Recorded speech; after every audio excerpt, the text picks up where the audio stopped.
იყო და არა იყო რა თქვენ მესამე კლასელები ხართ?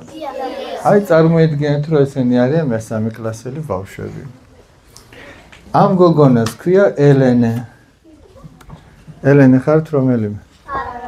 აი როგორ არა ჩვენ ყველანი ერთნი არა ვართ ამ გოგონას ქვია ელენე ეს ერთი გუნდია და ესენი დადიან სიმღერაზე და ეხლა ამ კონკრეტულ შემთხვევაში მიდიან კონცერტზე მაინც თან წავიკითხო ელენე სიმღერის წრეზე დადიოდა ულამაზესად უკრავდა ფანდურზე ნაზი და სასიამოვნო ხმა ჰქონდა ისედაც ხოლამაზად გამოიყურება აბა შეხედე ცოტა აქ დაჯღანულად ჩანს მაგრამ ისე ხოლამაზი გოგო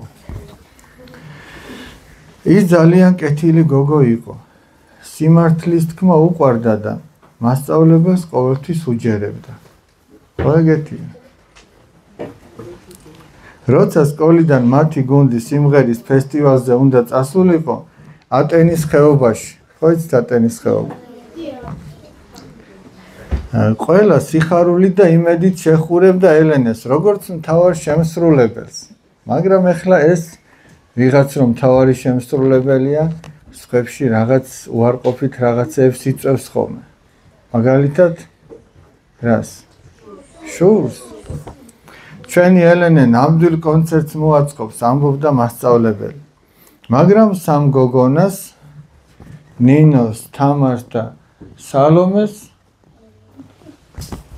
გულში შური ჩაუსახდათ ანუ შური არის რა როდესაც არა შურის ძიება კიდე სხვა რამე შურის ძიება იცი რა არის ვინმე რო შენ კალამს გაგიტეხავს და შენც რო გაუტეხავ რაღაცას შური არის სხვა რომ კალამს იყიდის და რო უხარია და შენ რო წინს და მწუხარებ ანუ სხვას რო რაღაც სიკეთე აქვს სიხარული აქვს და ეგრო გამწუხრებს ეგ არის შური და წმინდა მამები ასეთ რამეს ამბობენ რომ როგორცო ჟანგი ჭამს რკინას ხო გინახია დაჟანგებული რკინა ჟანგისგან შეჭმული რკინა აი წმინდა იოანე ოქროპირე ასეთ რამეს ამბობს როგორც ჟანგი ჭამს რკინას ისე შური ჭამს ადამიანს წარმოიდგინეთ ესეთი ცუდი რამეა თვითონაც ცდილობდნენ სიმღერას მაგრამ ელენესნაირად ვერავის გამოსდიოდა დადგა ფესტივალზე წასვლის დღე დილა თბილი და ამავე დროს მღელვარე იყო რადგან ბავშვები განიცდიდნენ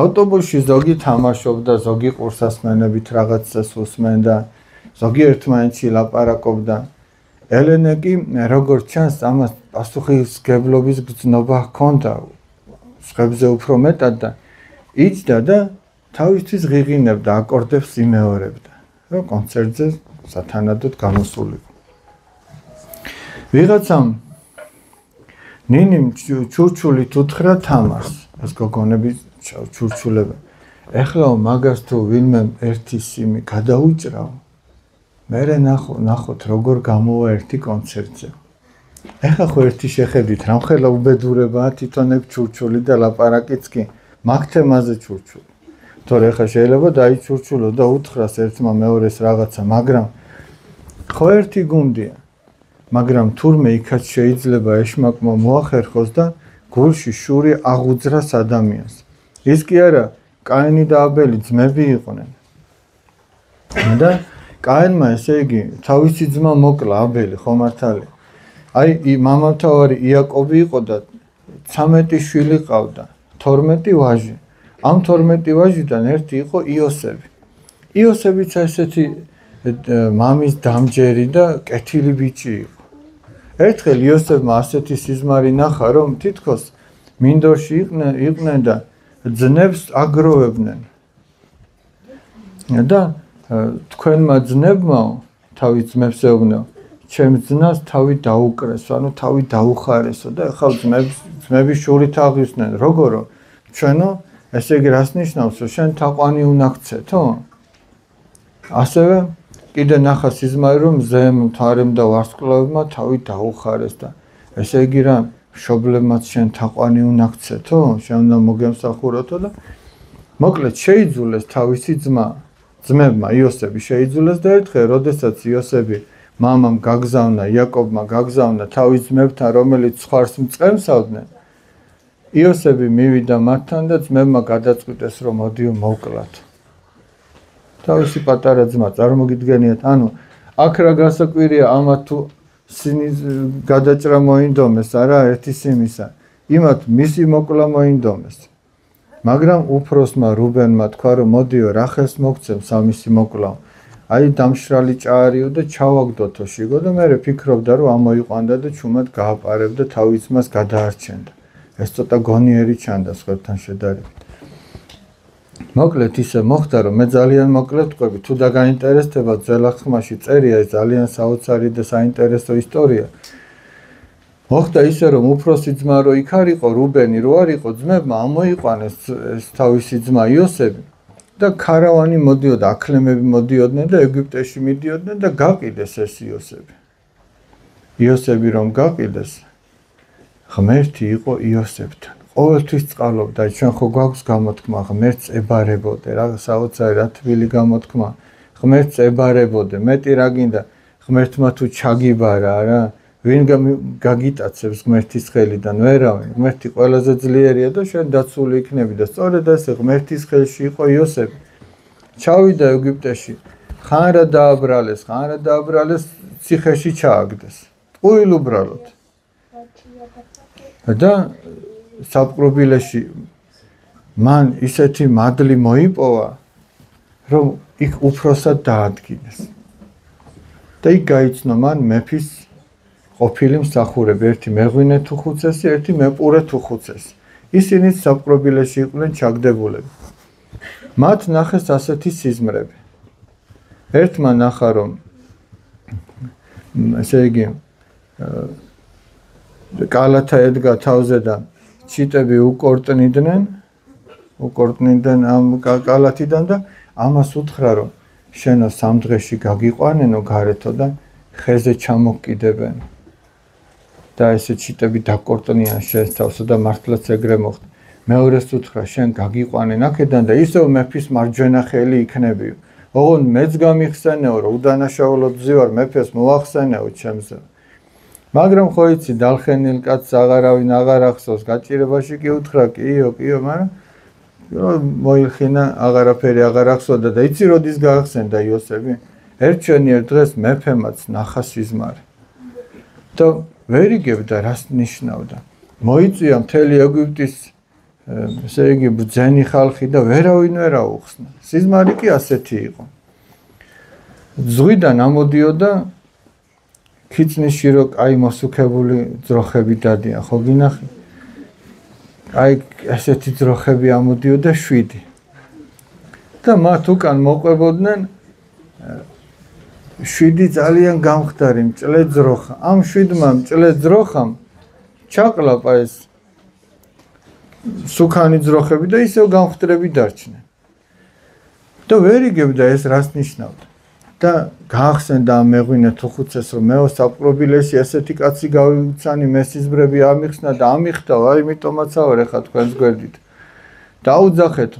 დაუძახეს მივიდა იოსები და მეფეს უხსნის ახლა ამ სიზმარს. ეგ იცი რას ნიშნავსო?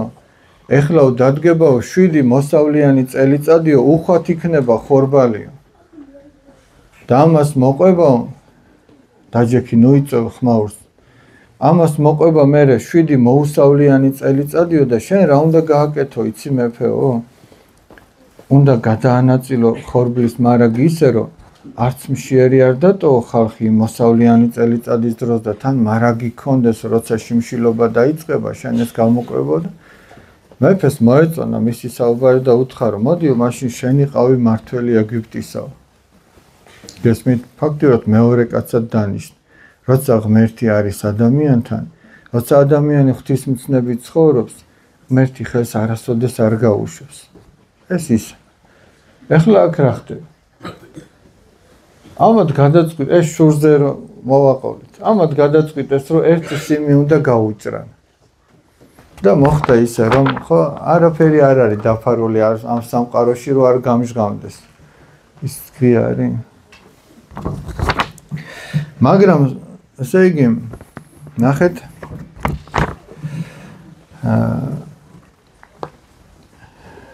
მიუხედავად იმისა რომ მათ ჩუმად თქვეს ეს ყველაფერი. პატარა ლუკამ გაიგონა მათი ამბობი. პატარა ლუკა იქ იყო 1-6 წლის ბავშვი, პატარა ყოჩაღი ბიჭი იყო ლუკა. და მიუხედავად იმისა, რომ არასდროს ყოფილა ელენესთან განსაკუთრებით ახლოს მეგობრულად, ახლა გულის სიღრმეში რაღაცა მუკარნახა, აღარაფერი თქვა, უბრალოდ ადექიო და დაეხმარა ელენეს. ერთ-ერთი გაჩერებისას, როცა ბავშვები ავტობუსიდან ჩავიდნენ, იქ წყალი დალიეს თუ მაღაზიაში თუ რაღაცა, ამოვიდა ელენე და ვეღარ ხედავს თავის ფანდურს. აი მე დაიწყო ტირილი ერთთან ბავშვია რაღა მეშველება. გადაძებნეს მთელი ავტობუსი ეძებენ და ვერსად ვერ იპოვეს მოკლედ ეს ფანდური. მოკლედ ჩავიდნენ სადაც უნდათ ემღერად და მასწავლებელი ბოლოს და ბოლოს ამბობს რომ მოდიო არაუშავსო ფანდურის გარეშე გადიო და ასე იმღერეო. და სწორედ ამ დროს, როდესაც კონცერტი უნდა დაწყებულიყო, გამორბის პატარა ლუკა ზუგჩანთა აქ მოკიდებული და ელენეს ეუბნება, აბა ნახეო, ეს ხო არ არისო, შენი ფანდურიო. ელენე გაკვირვებული ეუბნება, საიდან იპოვეო, ვინ მოგცა ეს ფანდურიო და მაგასო მერე გეტყვი, ახლა მთავარიაო, არ დააგვიანო, გადიო, იმღერეო უკვე. მათი გამოსვლა იწყება.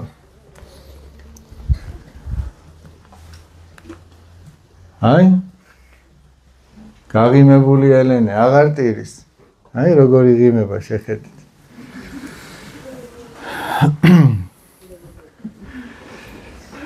სამი გოგონა კი ჩუმად ის სამი გოგონა ხო გახსოვთ ნინო, თამარი და სალომე.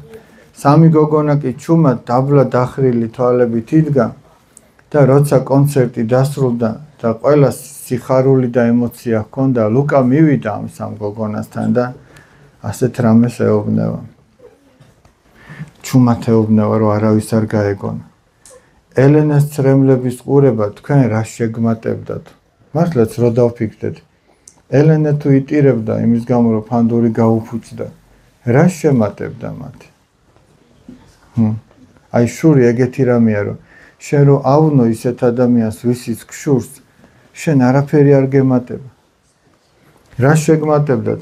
ნახეთ რა საოცარ რამეს ეუბნება. ყველას აქვს ღვთისგან მიცემული ისეთი რამ, რითიც შეუძლია რომ წარმატებული იყოს და გაიხაროს. ანუ შენ თუ გშურს იმის გამო, რომ სხვას რაღაცა ნიჭი აქვს, შენ უნდა დააკვირდეს შენს თავს, შენს გაქვს რაღაცა ნიჭი. გესმის, შენ შეგიძლია იმ ნიჭით განვითარდე და შენ წარმატებული იყო. ამაზე იფიქრეთო და იმედიანად იყავითო. პატარა ლუკა არიგებს თავისზე უფროსებს. მათ სახეებზე სირცხვილი გამოეხატათ. ვერ წარმოედგინათ თუ ლუკა მათ საუბარს გაიგებდა.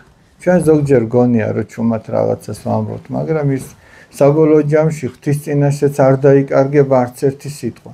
იმიტომაც უფალი ამბობს, სიტყვათა შენთაგან განმართლდე და სიტყვათა შენთაგან დაისაჯო. შენი სიტყვები ან გაგამართლებს საბოლოო ჯამში, ან გამტყუნდება. და ბოლოს წერია საოცარი რაღაც. ლუკას არც ელენესთვის და არც სხვისთვის არ უთქვამს მომხდარის შესახებ. საიდან მოხდა მის ხელში ფანდური? როგორ გადაარჩინა? არც ის არ უთქვამს რომ ლუკამ გადაარჩინა ელენე. ხო ლუკამ რა მოხდა თქვენი აზრით? შენ რო ლუკას ადგილზე ყოფილიყავი, რა სიზავდი? აბა შენ რა სიზავდი? აი გაიგონე რომ ეგეთი რამე ხდება. ფანდურს ავიღებდი და კონცერტის დაწყების დროს მიწევდი. მე მგონი ეს არის ლუკა, რაღაცა გავს ცოტა, ხო? აბა ლუკა ხა? აჰა. ლუკამაც ეგ გააკეთა, ფანდური დამალა. სად დამალა კაცმა არ იცის, არ ამბობს. მოგითხარით არ ამბობს. მაგრამ ერთი ის რომ დაეხმარა და მეორე ის რომ არ უთხრა არც ელენეს, არც ხებს რომ ისინი ასეთ რამეს აპირებდნენ. ეგ ორი ძალიან დიდი ღირსება, ერთი რომ გადაარჩინა დაეხმარა. მეორე რომ არ დააბეზღა. ეგ ძალიან დიდი ღირსებაა ადამიანის.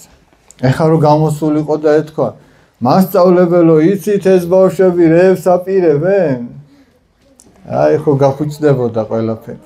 ლუკამ ამითი შეძლო რომ ესე იგი ამ საყვარელი გოგონას და იმ სამი ბავშვის ურთიერთობაც არ გაფუჭებულიყო. Raoio.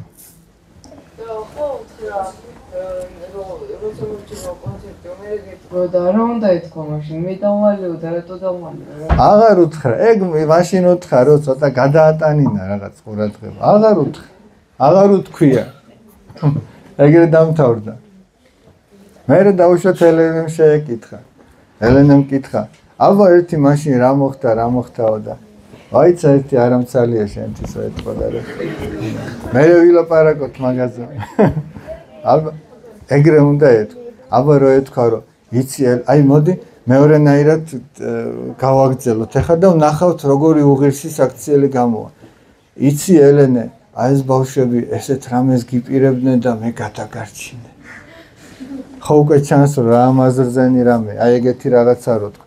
ან რომ მასწავლებელს უთხრა რომ მასწავლებელო ესე აპირებენ ხო ამაზრზენია ეგ აშკაც არ უხდება ეგ არ არის მისი საქციელი ეგ ზოგადად ადამიანის საქციელი არ არის არ შეშვენის ხო არ შეშვენის აი ამ ლამაზ გოგონას ახლა ტალახიანი ყელსაბამი რო დაკიდოთ მოუხდება აი ეგ საქციელი იქნებოდა ტალახიანი ყელსაბამზე უარესი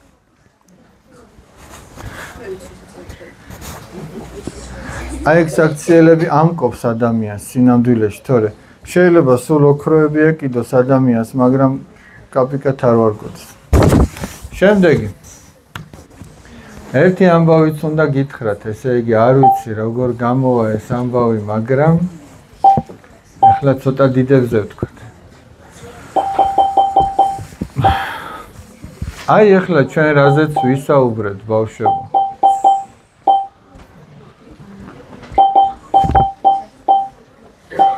მე მგონი რაღაც პრობლემაა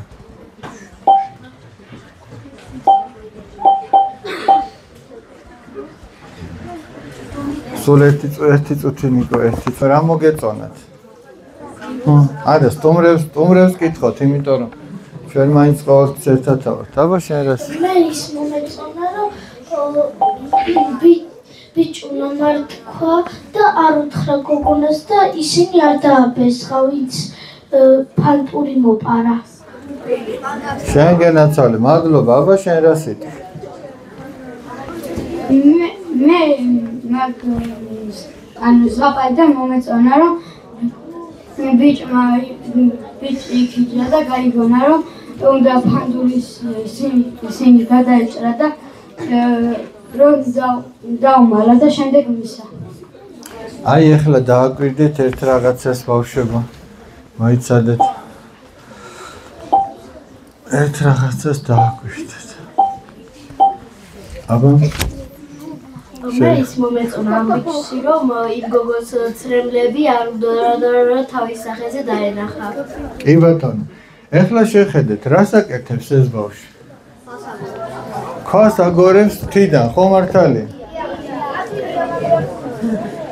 წმინდა არის ერთი ასეთი დიდი წმინდანი წმინდა სერაფიმე საროველი ის ამბობს ასეთ რაღაცას ბავშვებო ძალიან გთხოვთ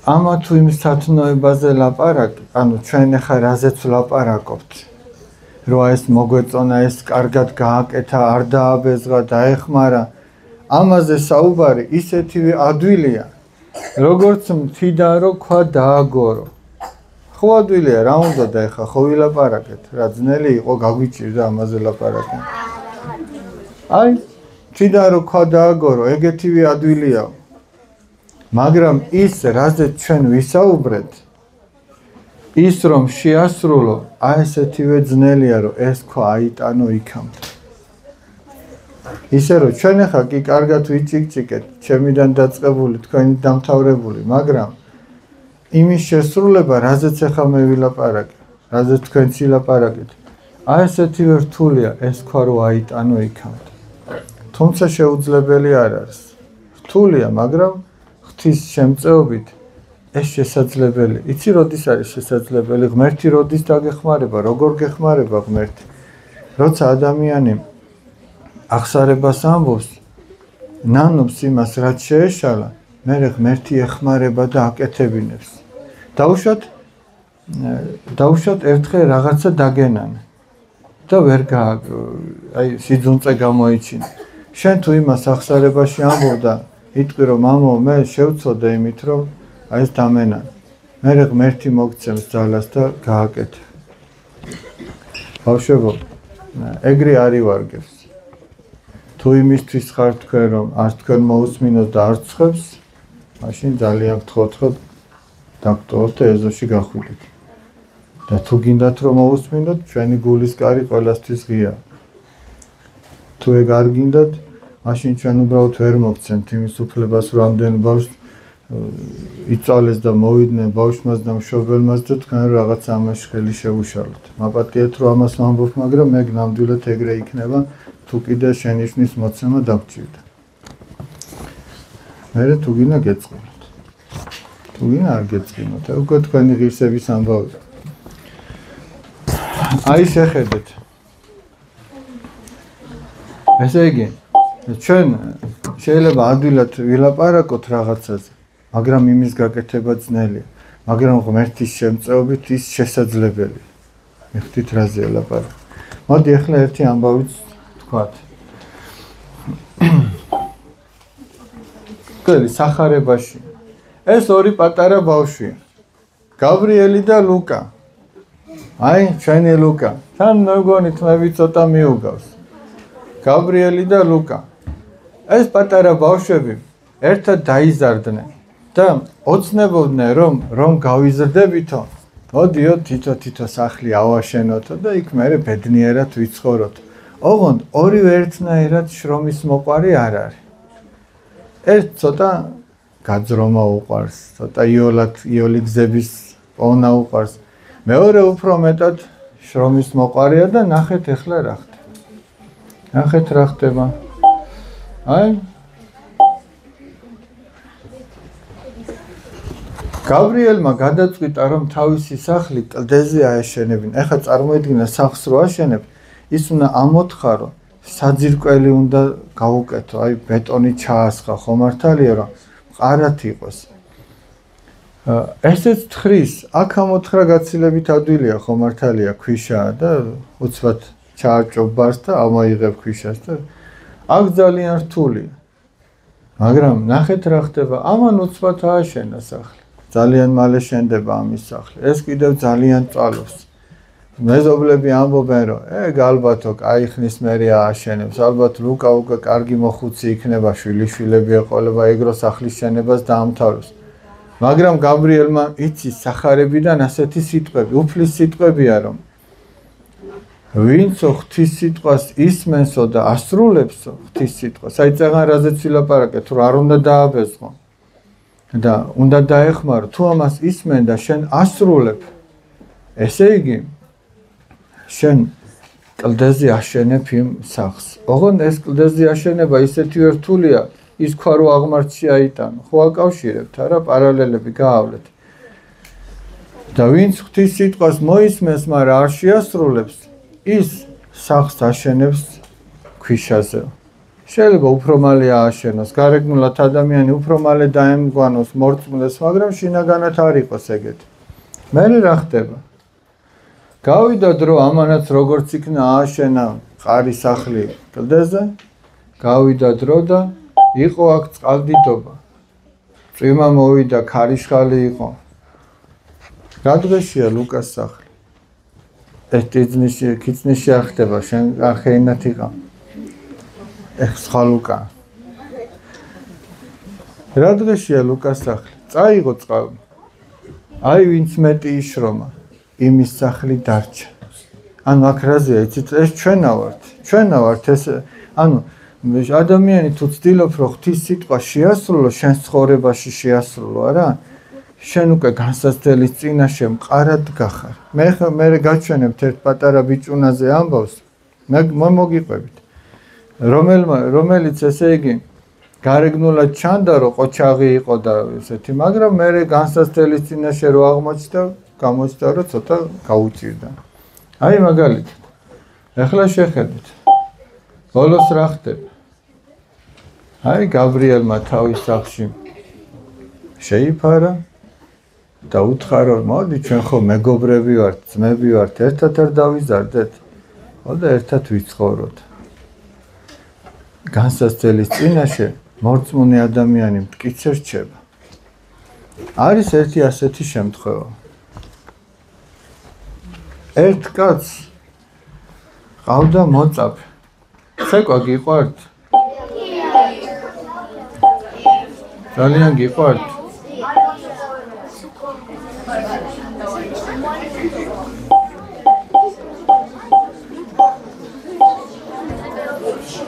და ესეც მოცეკვავია, რა გინდა? ერთ კაცს ყავდა ბავშვებო, ერთ კაცს ყავდა ერთ ალექსანდრიელ ვაჭარს ყავდა მაიმუნი. მაიმუნს გადააცა ადამიანის ფორმა, ნიღაბით გაუკეთა ადამიანისა და დაყავდა სხვადასხვა ქალაქში და აცეკვებდა. ხალხს ეს ადამიანი ეგონათ. პატარა ყოჩაღი ბიჭი ეგონათ, დადიოდნენ, უყურებდნენ, ხალისობდნენ, ეს ვაჭარი ამითი ფულს შოულობდა. ერთხელაც ერთმა ბიჭმა გადაწყვიტა, რომ გამოიაშკარავებინა, ნახეთ, დაუყარა სცენაზე ისეთი რაღაცა, რაც ამ მაიმუნს უყვარს. და მაიმუნმა რა გააკეთა?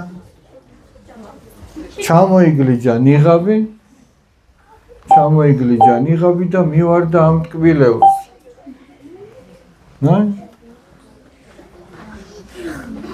ანუ აქ რა მოხდა?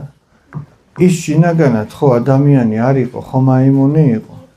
გარეგნულად კი ყველას თავს აჩვენებდა თითქოს ადამიანი. როდესაც გამოცდის წინაშე დადგა. გამოცდა რა იყო, იცი, იმ ტკბილეულს მერე აიღებდა და წავიდოდა კულისებში შეჭამდა თუ მაშინვე მივარდებოდა. იმ გამოცდამ გამოაჩინა, რომ ეგ სინამდვილეში ადამიანი კი არ იყო, არამედ მაიმუნი. ეხლა რაზე ვამბობ? დაუშვათ. ჩვენ ვამბობთ, რომ აი ესეთი მოსიყვარული ადამიანი ვართ, ესეთი მომთმენი ვართ და ვიღაცამ შენ გაგაბრაზა და გამოხედი მდგომარეობიდან. გამოაჩინე შინაგანად როგორიც იყავი. ან სიტყვაზე მეგობარმა რაღაცა ლამაზი კაბა იყიდა და მე შემშურდა შეიძლება. სანამ იყიდი და ამ კაბას მე არ მშურდა. და მეგონა რომ არ ვიყავი შურიანი, რომ იყიდა მე გამოჩნდა რომ მე გამოცდის წინაშე დავდეგი. ან მაგალითად მეგონა რომ მე მოწყალე ადამიანი ვიყავი. მაგრამ ვიღაცა ჩემი დახმარება რო დაჭირდა, მაშინ სიძუნწე გამოჩნდა ჩემში. ხო და ადამიანი ის კი არ არის, რაც გარეგნულად ჩანს. ადამიანი ის არის განსასწრების წინაშე, ანუ გამოცდის წინაშე, რაღაცა რთული სიტუაციის წინაშე, როგორც გამოავლენს თავს. ეგ არის ადამიანი სინამდვილეში. ესმით რაზე ელაპარაკე. აი მაგალითისთვის ვიტყვი ახლა. შეიძლება მაგალითად იყოს ადამიანი, რომელიც გონიათ, რომ აი თავი მოაქვს დაუშვათ, უბანში დადის და ფეხბურთის ფორმა აცვია და ხალხს გონია, რომ ეს ალბათ მაგარი ფეხბურთელია. და მისცეს ბურთი გაუგორეს ამასაც და ამა დაარტყა და იქ საიდანღაც ყვავი ჩამოაგდო. კარებში უნდა დაარტყა, მაგრამ სადღაც დაარტყა. ან ადამიანი გონიათ, რომ ესე იგი კარგად მღერის და სინამდვილეში არ მღერის. ამას თავი მოაქვს, მე ესეთი კარგი მომღერალი ვარ, გესმით? ჩვენ შეიძლება თავი მოგქონდეს, რომ კარგი გოგონა ვართ, კარგი ბიჭი ვართ და სადღაც ცუდი სიტყვები თქვა. და გამოაჩინო, რომ ესე იგი თურმე შენ შიგნით რა ყოფილა. ან სადღაც ტყუილი თქვა. ან სადღაც ვიღაცას დასცინო. ესე იგი გამოჩნდა, რომ შიგნით შენ არ ვარგებულ ხარ, ხო მართალი? ხო და აი ეგ შიგნით თუ არ ვარგა ჩვენში რაღაც, მაგას თუ ახსარებაში იტყვის ადამიანი, ის განიკურნება ამით. მოდი ახლა თქვენ ძალიან რო არ დაგღალოთ. ნახოთ ერთი პატარა ანიმაცია ამ იგივე თემაზე, რაზეც ვისაუბრეთ. ოღონდ ცოტა ვრცლად და საინტერესო.